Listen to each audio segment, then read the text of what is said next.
අහලා තියෙනවද ග්‍රීස් යකාගේ අභිරහස විසඳපු හැටි? මේ තමයි 2011 අවුරුද්දේ සිද්ධ වෙච්ච මුළු රටක්ම බය කරපු හිතාගන්න බැරි විදිය සිද්ධීන් 10කින් සමන්විත වුණ ග්‍රීස් යකාගේ අභිරහස කතාව.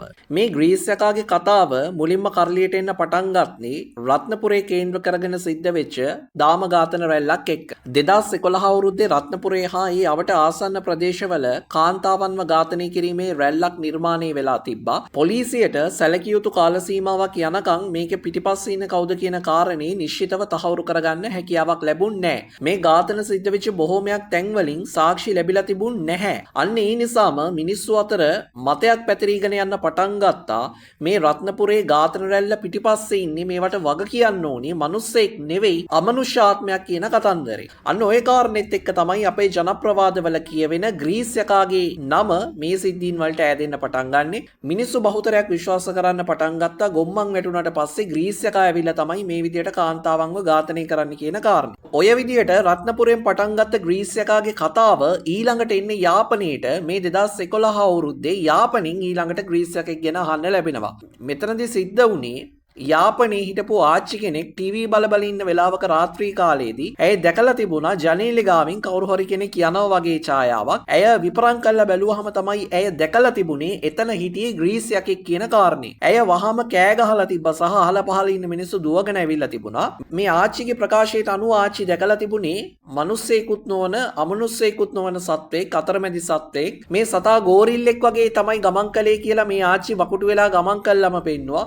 ටික වෙලාවක් ගියාට පස්සේ මේ සතා බඩගාගෙන යනවා වගේ දැක්කයි කියලා තාච්චි කියන්න පටන් ගත්තා. මේ යාපනයේ ග්‍රීස් යකාව දැකපු ආච්චිගේ කතාවට ජාත්‍යන්තර මාධ්‍ය ඇතුළෙත් සෑහෙන ලොකු ප්‍රචාරයක් ලැබුණා. ඊට දවස් කීපයකට පස්සේ ආපහු වතාවක් යාපනින් මේ ග්‍රීස් යකාගේ කතාව අහන්න ලැබුණා. එවර ඒ අත්දැකීමට මුහුණ දීලා තිබ්බේ පාසල් ශිෂ්‍යාවක්. ඇය එලිමහනේ තමයි ඔවුන්ගේ වැසිකිළිය පිහිටලා තිබුණේ. ඇය වැසිකිළිය යන වෙලාවෙදී ඇය දැකලා තිබුණා කවුරු හරි කෙනෙක් ජනෙල ගාවින් එබිකම් කරනවා. ඒ අනුව තමයි ඇය කෑ ගහලා තිබුණේ. ඒ දැරියගේ ප්‍රකාශයට අනුවත් එතනින් දුවලා තියෙන අවතාරයක් හා සමාන කළු පාට ජීවියෙක් එතනින් එහා දෙයක් ඇයට කියන්න බැරි වුණා. ඔන්න ඔය විදිහට තමයි ග්‍රීස් යකාගේ භීෂණිය සමාජගත වෙන්න පටන් ගත්තේ ලංකාවේ ඇතුලේ. ඔය විදිහට රත්නපුරෙන් පටන් අරගෙන යාපනයට ව්‍යාප්ත වෙච්ච ග්‍රීස් යකාගේ භීෂණිය සති කිහිපයක් යනකොට ලංකාවේ ප්‍රදේශ ගණනාවක ව්‍යාප්ත වෙන්න පටන් ගත්තා. නුවරින් අහන්න ලැබුණා ග්‍රීස් යකු ගැන, බදුල්ලෙන් අහන්න හම්බුණා, හසලකින් අහන්න හම්බුණා, මයියංගනෙන් අහන්න හම්බුණා, බිබිලෙන් අහන්න හම්බුණා, අලවතුගොඩ, ලිඳුල, පොළොන්නරුව, කුරුණෑගල, ගම්පොළ, මොන්රාගල, නුවරඑළිය, කන්තලේ, අනුරාධපුරේ, හපුතලේ, ත්‍රිකුණාමලය, කහවත්ත, පොතුවිල්, අක්කරේපත්තු, පුත්තලම් වගේ ප්‍රදේශ ගණනාවක දවස් දෙකකට සැරයක් ග්‍රීස් යකෙක් ගැන අහන්න දකින්න ලැබුණා. කොච්චර වේගෙන් මේ ග්‍රීස් යකාගේ සිද්ධීන් දාමේ ව්‍යාප්ත වුණාද කියලා කියනවා නම් මාස 3ක වගේ කාලයක් ගත්තට පස්සේ සිද්ධීන් 24කට වඩා වැඩි සංඛ්‍යාවක් වාර්තා වෙන්න පටන් අරන් තිබ්බා දිවයිනේ විවිධ ප්‍රදේශවලින් මේ 2011 අවුරුද්ද වෙනකොට. මේ ග්‍රීස් යකාගෙන් අහන්න දකින්න ලැබිච්ච හැම තැනක තිබ්බ පොදු සාධක කීපයක් තිබ්බා. එක තමයි මේ ග්‍රීස් යක්කු හැම විටම බලපෑම් කරලා තිබ්බේ කාන්තා පාර්ශවයට විතරයි. ඒකිනුත් තරුණ ගෑනු ළමයින්ව විශේෂයෙන්ම වැඩි වශයෙන් ඉලක්ක කරගෙන තිබුණා. ඒත් එක්කම තමයි දෙවනි පොදු සාධකයේ බවට පත් උනේ මේ ග්‍රීස් යක්කුගෙන් අහන්න දකින්න ලැබුණේ රාත්‍රී කාලයේදී වැඩි වශයෙන්, දවල් කාලෙදී හෝ සවස් කාලෙදී අහන්න දකින්න ලැබීමක් සිද්ධ වෙලා තිබුණේ නැහැ. දැන් මුල් කාලීනව ආරච්චි වෙච්ච ග්‍රීස් යකාගේ සිද්ධීන් දාමේ වාර්තා වුණේ ග්‍රීස් යක්කු ඇවිල්ලා ගෑනු අයව බය කළා එහෙම නැත්නම් හොරෙන් බැලුවා වගේ කතන්දර විතරයි. හැබැයි පස්සේ මේ සිද්ධීන් දාමේ වැඩි වෙනකොට මේ චර්යා රටාවන් වලත් වෙනස්කමක් දකින්න ලැබුණා.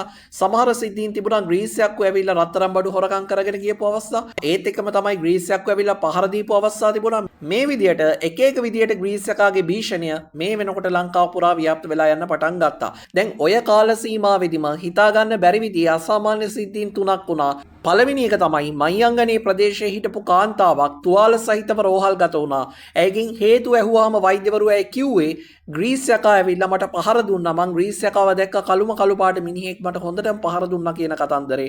ඔන්න ඕකත් එක්කම තවදුරටත් මේ ග්‍රීස් යකාගේ භීෂණිය ලංකාවේ ජනමාධ්‍ය ඇතුලේ ව්‍යාප්ත වෙන්න පටන් ගත්තා. දෙවනි කාරණේ බවට පත් උනේ බදුල්ල ප්‍රදේශයේ කාන්තාවක් මේ කාල සීමාවේදී දර එකතු කරන්න කැලේට ගිහිල්ලා ඉන්න හවස් වෙලා තිබ්බා. එතනදී ග්‍රීස් යකෙක් උත්සාහ කළා තිබ්බා ඇයව පැහැරගෙන කැලේට ඇදගෙන යන්න. නමුත් ඒ වෙලාවේ මේ කාන්තාවගේ අතේ පොරවක් හෝ යම් ආයුධයක් තිබිලා තිබුණා. ඇය ඒකෙන් මේ ග්‍රීස් යකාට පහර දීලා තිබ්බා. ග්‍රීස් යකා පැත්තකට දුවලා තිබ්බා. ඕක තමයි දෙවෙනි සිද්ධිය. මේ කාන්තාව ඊට පස්සේ පොලිසියට ඇවිල්ලා මේ සම්බන්ධයෙන් පැමිණිලි කළා තිබ්බා. තුන්වෙනි කාරණේ තමයි ඊටම අසාමාන්‍ය සිද්ධියක්. ඒ තමයි ත්‍රිකුණාමලයේ පැත්තේ හිටපු ගෑනු අය කීප දෙනෙකුගේ ෆෝන් වලට SMS එකක් ඇවිල්ලා තිබුණා. මේ මැසේජ් එකේ තිබුණේ ග්‍රීස් යකා අද රාත්‍රියේ ඔබ සොයා එනවා කියන පණිවිඩය. දැන් ඕක එනවත් එක්කම මේ කාන්තාව සෑහෙන බයටපත් වෙන්න පටන් ගත්තා. ඒගොල්ලොත් ගිහිල්ලා පොලිසිය පැමිණිලි කරා. මෙතනදී පොලිසිය කරපු පළවෙනි ප්‍රධානතම දේ තමයි රත්නපුරේ කේන්ද්‍ර කරගෙන විශේෂ මෙහෙයුම් මාලාවක් සිද්ධ කළා සහ අර මනුෂ්‍ය ඝාතන වලට වගකිව යුතු සැකකරුවන් කීප දෙනෙක්ව පොලිස් අත්අඩංගුවට ගත්තා. අන්න එතනදී පොලිසිය පෙන්눔 කළා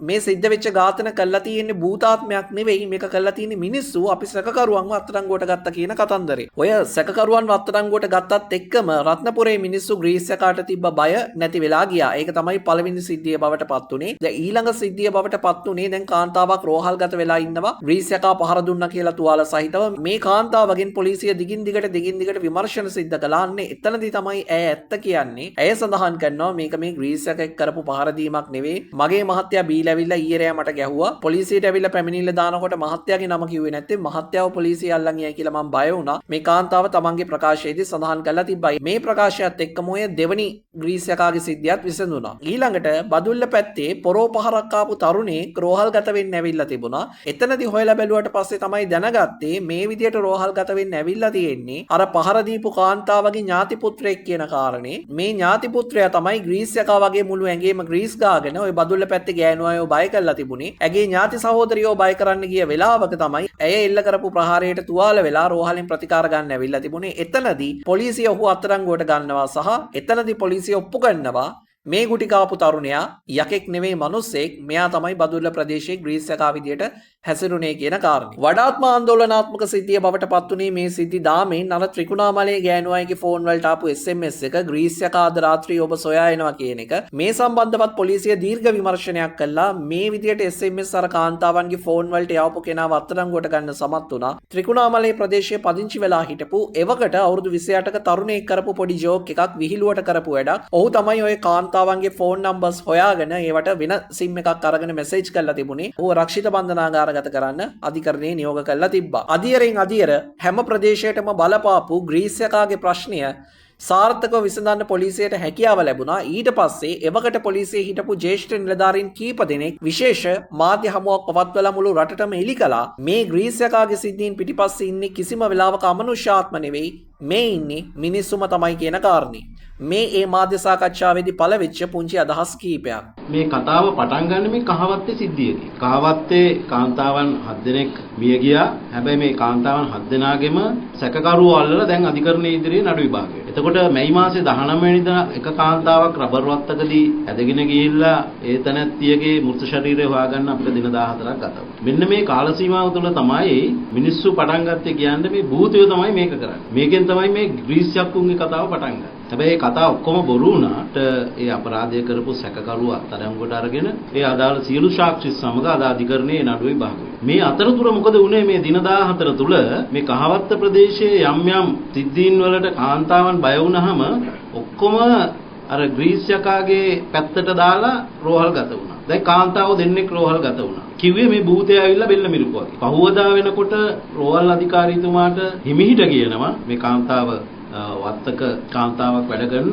අනේ දොස්තර මහත්තයෝ ඊයේ රෑ මගේ මිනිහා බීලා ඇවිල්ලා මට ගැහුවා බෙල්ල මිරිකුවා. ඉතින් මට ඕක කිව්වනම් මගේ මිනිහාව රිමාන්ඩ් කරනවා. ඒකෙන්ද මං ග්‍රීස් යකා තමයි මගේ බෙල්ල මිරිකුවේ කියලා කිව්වා. දැන් ඕක ඒ වෙනකොට පුවත්පත් වලින් මාධ්‍යයෙන් ලොකු ප්‍රචාරයක් ගිහිල්ලා ඉතින් මිනිස්සු අතර ලොකු කලබගෑනියක් වුණා. ඉතින් මෙන්න මේ වගේ තමයි මේ සිද්ධීන් වෙන්නේ. පහුගිය කාල සීමාව තුළ මේවා සිදුවෙන ප්‍රදේශ බලපුවාම අපි දකින්නේ බදුල්ල මහියංගනේ ටිකක් දුෂ්කර ගම්මාන පැති වලට වෙන්න තමයි මේවා වෙන්නේ. මොකද හේතුව ඒ වෙන්නේ ගම්මානවල අපි දකිනවා මේ කාන්තාව ගෘහණියෝ බොහෝ විට තනියෙන් ඉන්නවා නිවෙස්වල. ඔවුන්ගේ ස්වාම්පුරුෂයෝ කුඹුරු වැඩවලට එහෙම නැත්නම් හේංගොවිතැන් වලට යනවා. ඉතින් ඔයනි ප්‍රදේශවලදී එක සමහර ආශාවන් තියෙන පුද්ගලයෝ ඉන්නවා තමුන්ගේ ආශාවන් ඉෂ්ට කරගන්නට කොහොම හරි ක්‍රම යොදනවා. දැන් ඔවුන් යොදන ක්‍රමය තමයි මේ ග්‍රීස් යකා. දැන් හොඳම උදාහරණේ මා කිව්වා ඊයේ රාත්‍රියේ බලගොල්ල ප්‍රදේශයේ එක වෙලා එහෙම සිද්ධියක් වෙලා තියෙනවා. අල්ලගත්තලු අල්ලගෙන බලනකොට අල්ලපු ගෙදර මිනිහා. ඔය ග්‍රීස් යකෙක්ව දැක්ක කළු පාටට හිටියා බඩ ගාගෙන ගියා පැන පැන ගියා කියපු හැම කතාවක් පිටිපස්සෙම හිටියේ යකෙක් නෙවෙයි මනුස්සේ. ඉතින් ඔන්න ඕක තමයි 2011 අවුරුද්දේදී ජාත්‍යන්තරයත් හොල්ලපු රටත් බය කරපු ග්‍රීස් යකාගේ අභිරහසේ කතාව. මේ වගේ කාලින වීඩියෝස් වලට කැමති කෙනෙක් නම් ෆලෝ කරන්න, ලයික් කරන්න, සබ්ස්ක්‍රයිබ් කරන්න. හසී බ්‍රෝයිල්ගේ YouTube එකෙත් TikTok එකෙත් අලුත් පරිච්ඡේදයකින් නාපහු හම්බ වෙමු.